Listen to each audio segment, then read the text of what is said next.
Greetings. The Battle of Cannae represents a battle that came closest to its ideal, not only defeating, but almost completely annihilating the enemy army. At the same time, this battle vividly illustrates the well-known maxim: a won battle does not always lead to victory. One can brilliantly win individual battles, but suffer defeat in the war. The Battle of Cannae is one of the battles of the Second Punic War, also known as Hannibal's War. During this war, the leader of the Carthaginian army in Spain, Hannibal Barca, decided to shift the war with Rome onto Italian soil. In the spring of 218 BC, Hannibal set out on a campaign and, after a difficult crossing of the Alps, invaded Italy. The first battles of the young commander were successful. In November 218 BC, Hannibal defeated the Romans at the Ticinus River, in December at the Trebia River, and in June 217 at the Battle of Lake Trasimene. After that, the Romans engaged in warfare, avoiding major battles, until finally, in 216 BC, they felt ready for a new battle. This battle took place on August 2nd, 216 BC, near the city of Cannae in Apulia. However, before describing the battle, I must characterize the opposing armies, determine their numbers, battle formations, discuss their armaments, and assess the army's command. The main tactical unit of the Roman army was the legion. The legion's battle formation consisted of 3 lines, each with 10 maniples.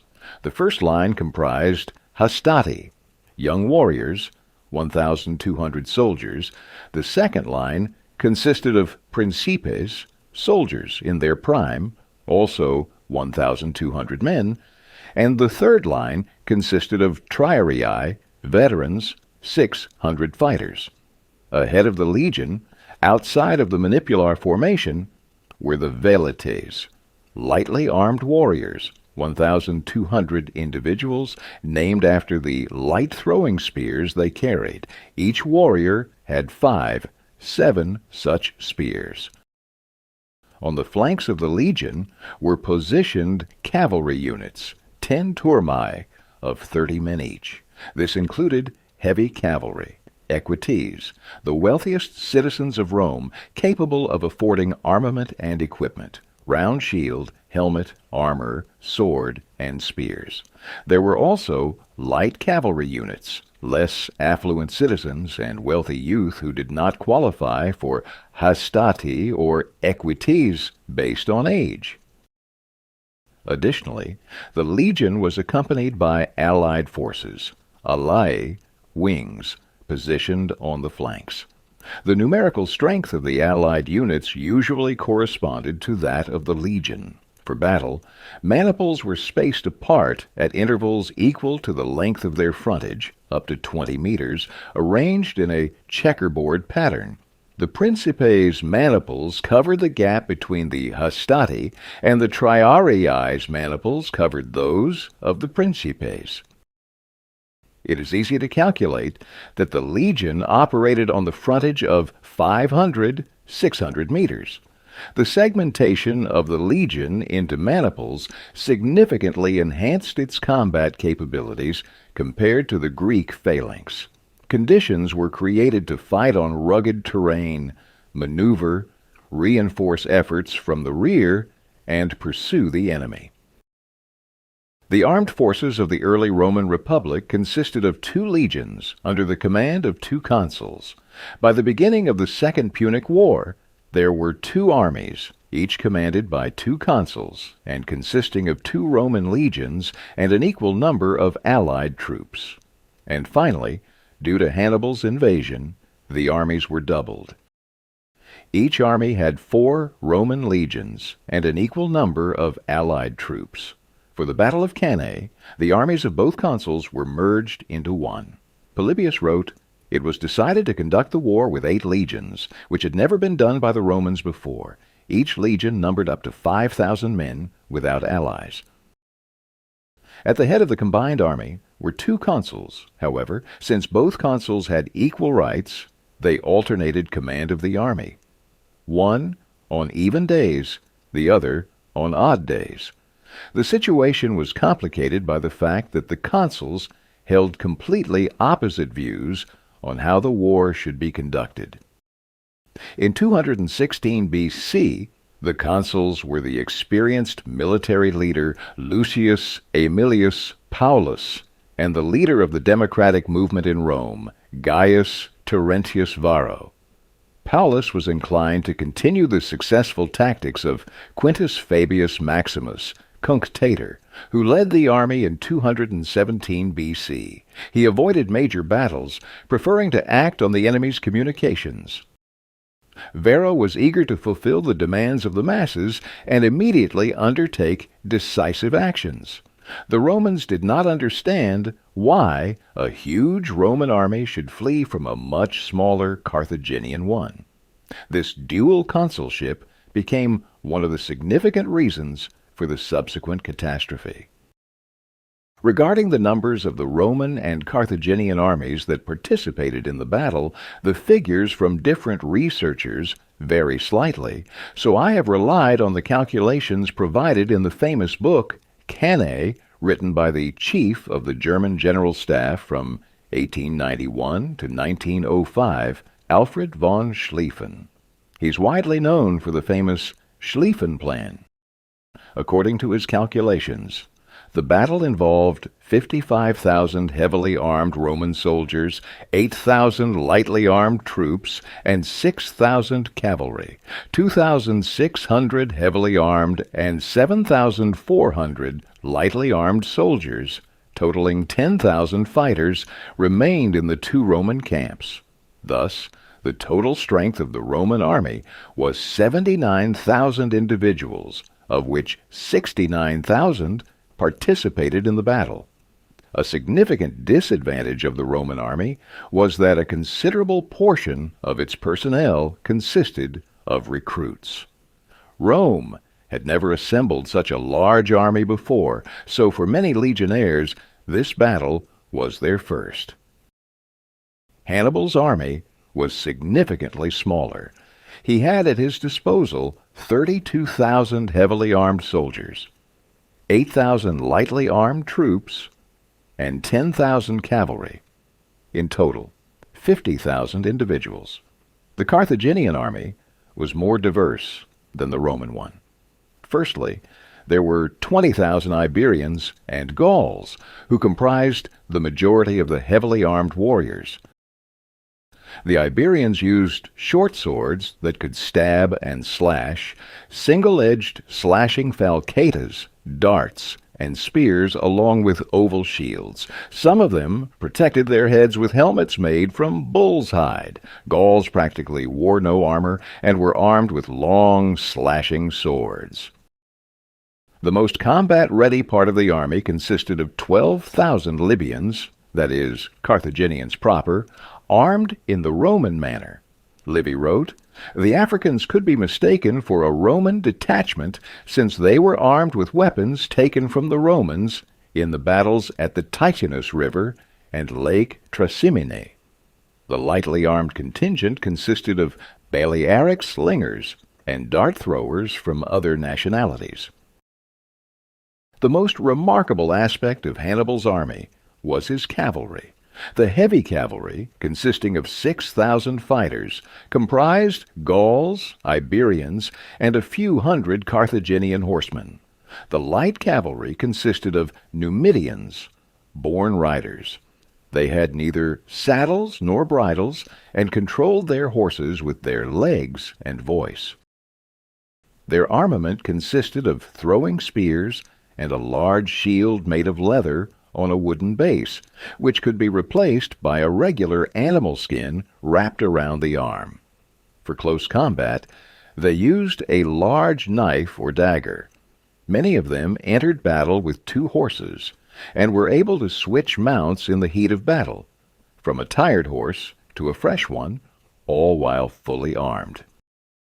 Thus, the Carthaginian cavalry had overwhelming numerical and qualitative superiority over the Roman cavalry, and yet this advantage was disregarded by the Roman commander Terentius Varro. My enlightened viewer probably understands the immense importance of cavalry in the wars of the ancient world.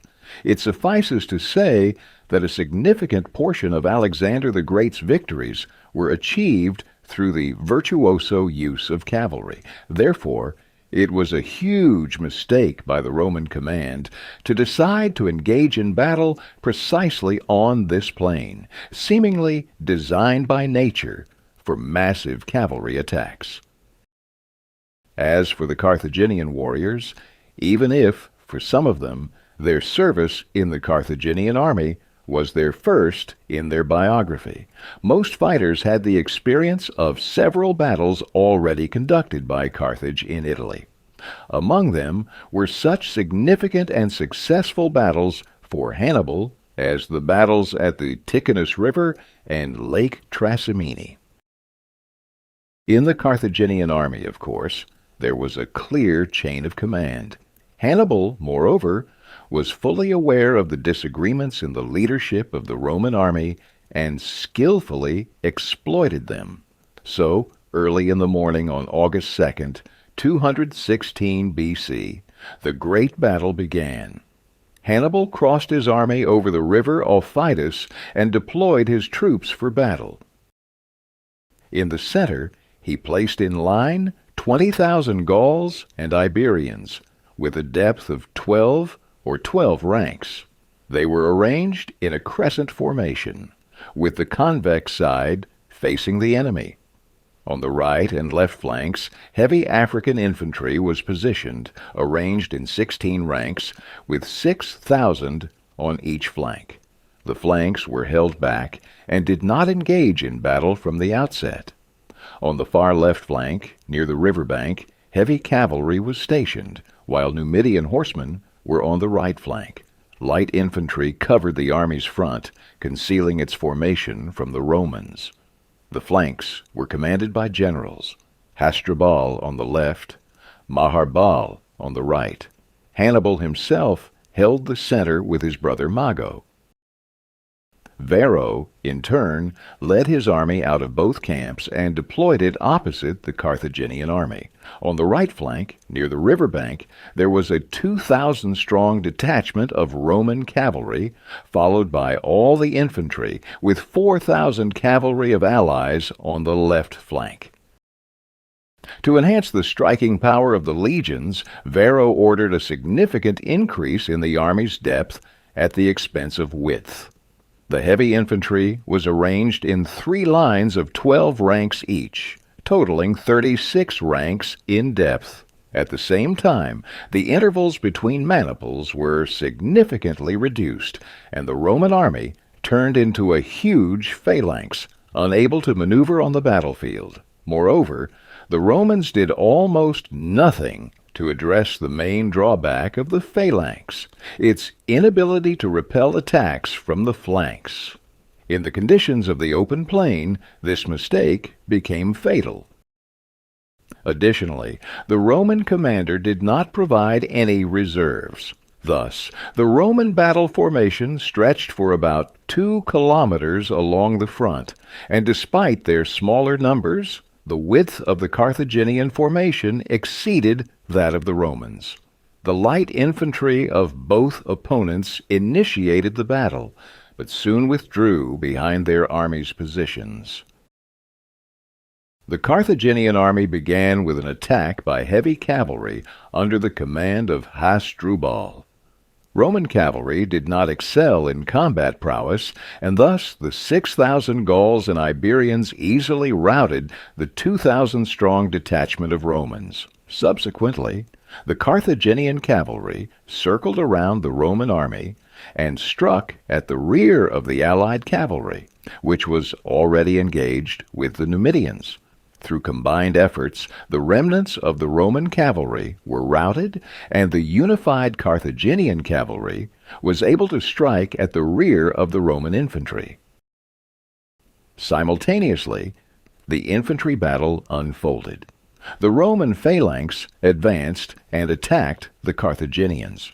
There was a significant risk that the Gallic and Iberian infantry would not withstand the onslaught of the Roman legions, which is why Hannibal personally led this part of the army.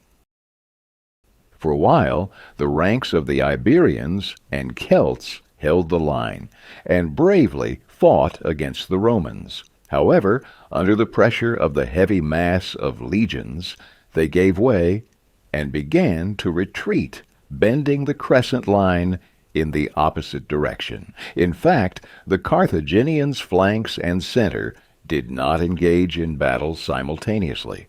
The center engaged before the flanks, as the Celts arranged in a crescent formation, with the convex side facing the enemy, protruded far forward.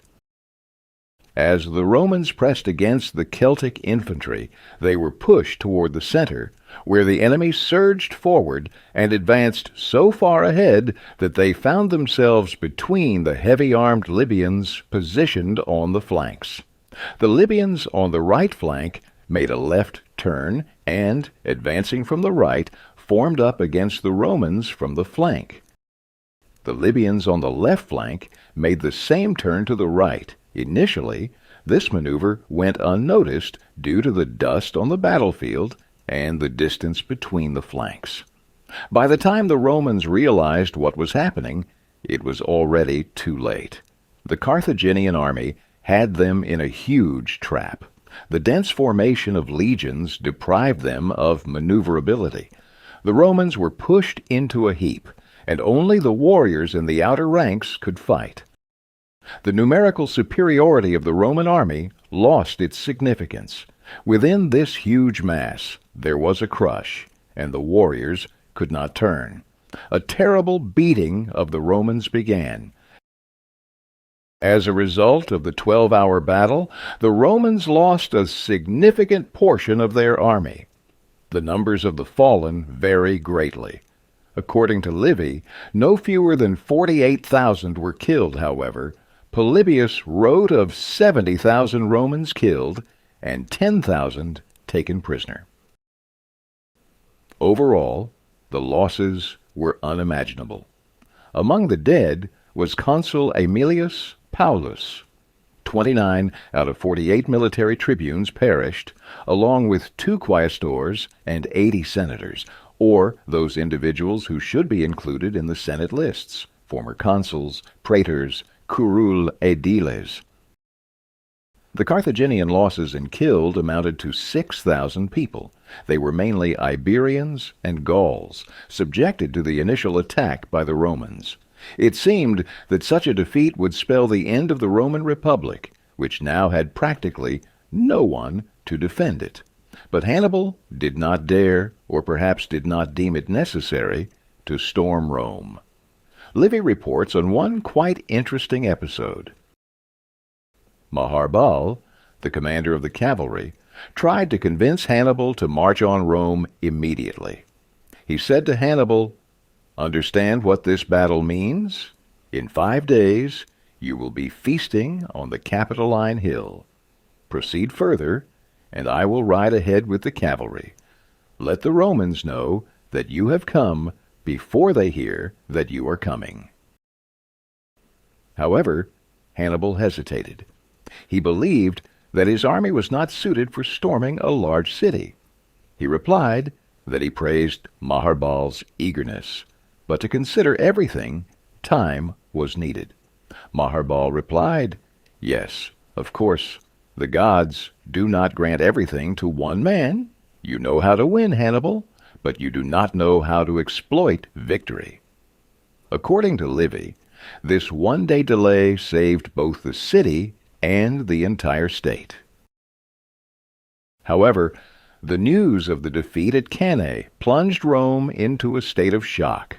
There was no doubt that Hannibal would immediately begin the siege of Rome, as it was the only thing left to do to conclude the war. Soon, a messenger delivered a letter to the Senate from Varro, in which the scale of the defeat was reported, the death of Aemilius Paulus and his army, and that Varro himself was with his men in Canusium, where he was trying to gather the remnants of the defeated army, and with him were now 10,000 men, who, however, were completely disorganized. After his victory, Hannibal sent envoys to Rome with an offer to begin peace negotiations with the Republic on very moderate terms. But the Senate rejected this proposal. The word peace itself was forbidden. Mourning was limited to 30 days, and even women were forbidden to shed tears. Even 17-year-olds, and sometimes even younger, conscripted citizens were now being enlisted into the army. This allowed for the recruitment of 4 legions of infantry and 1,000 cavalry. The Latins and other allies were required to provide soldiers according to the treaty. 8,000 young and strong slaves were redeemed and enlisted in the army at the state's expense. Opportunities were given to criminals and insolvent debtors who were in custody to join the army with the prospect of being released from punishment or debt repayment. Another 6,000 people were recruited in this way. All available weapons in the city, including Gaulish trophies dedicated to the gods and kept in temples and porticos, were used to arm these soldiers. By the end of the year, the Roman government had 25,000 soldiers at its disposal. Hannibal proposed to the Senate to ransom the prisoners and set the price: 500 silver denarii for a cavalryman, 300 denarii for an infantryman, and 100 denarii for a slave. However, the Senate refused to ransom the prisoners, fearing that the ransom would strengthen the enemy. Moreover, even relatives were forbidden to ransom the prisoners. Hannibal, receiving no response, sold the unfortunate captives into slavery in the countries of the eastern Mediterranean. To appease the gods, the Senate conducted an investigation, during which 2 Vestal virgins were caught in adultery. According to ancestral custom, one of them was buried alive near the Colline Gate. The other, not waiting for execution, took her own life. Her lover, a certain Lucius Cantilius, a scribe at the Pontifex Maximus, was beaten to death. At the Forum Boarium, a Gaul and his kinswoman, a Greek and his fellow countrywoman, were buried alive. Those soldiers who managed to escape death and capture were sent to Sicily with a ban on returning to Italy until the end of the war. They were prohibited from taking up quarters in cities and were required to winter in tents without receiving pay, living off state supplies. In Rome itself, internal discord between the Democratic Party and the Senate ceased. Supporters of decisive military action lost political authority, while the influence of the Senate sharply increased. Through promises and threats, Rome managed to maintain the loyalty of a greater number of Latin and Italian allies. In general, at the cost of incredible exertion, new armies were assembled, consolidated into several forces. However, after Cannae, the Romans avoided pitched battles and focused mainly on besieging occupied fortresses and punitive expeditions against cities that had sided with Carthage. The following several years passed in this turmoil, while the Romans grew stronger with each passing day. Syracuse was captured, and then Sicily was cleared of Carthaginians. The Roman army defeated and expelled the Carthaginians from Spain, and in 204 BC the Roman army landed in North Africa, prompting the Carthaginian Senate to summon Hannibal home. And Hannibal was forced to return after 16 years of fighting in Italy. The rest is well known. In 202 BC, Hannibal suffered the first serious defeat of his life, and the following year, the Second Punic War ended with a complete victory for Rome. So, the story of the Battle of Cannae is concluded. Goodbye.